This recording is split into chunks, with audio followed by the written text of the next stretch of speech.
It's the 1950s in the Northern Territory, and blackfellas don't own pastoral stations.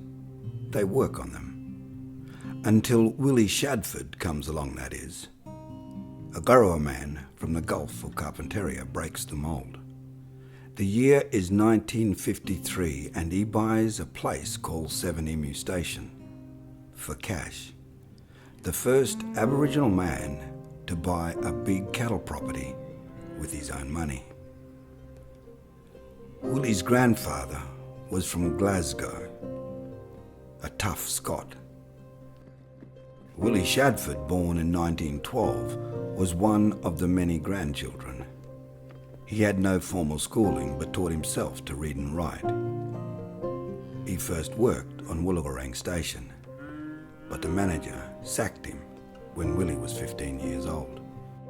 He left and turned his hand to whatever he could.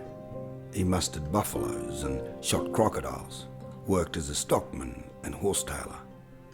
He had become a crack stockman, drover and horse trader, and he was a lucky man. He backed a horse in the Caulfield Cup, put his winning on the Melbourne Cup and won again.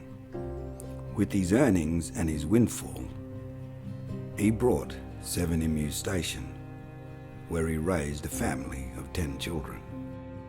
Wille died aged 89, handing the property to his son Frank, who has now passed management of the station to his son Clary, so that Frank can concentrate on the guests, because Seven Emus is a cattle station run in the old style, with a view to the future.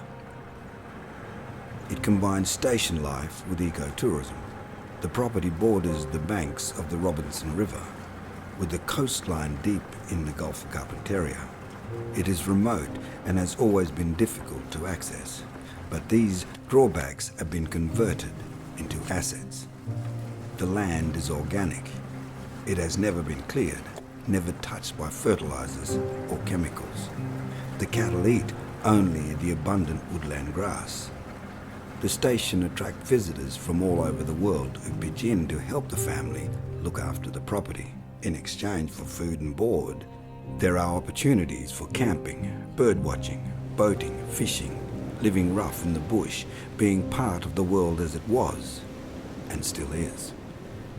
Perhaps in this unique story of one Aboriginal family, we can recognise the new perspective on both the past and the future of the pastoral industry in the north of Australia.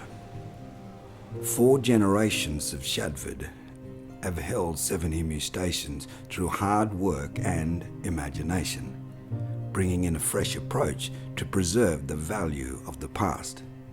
As Wille's son Frank said, the pastoral industry was built on the back of cheap black labour, and I reckon it serves us well to not recognise my father's success, but also the many thousands of Aboriginal men and women who mostly toiled for nothing but the satisfaction of doing a hard day's work to build this industry into what it is today.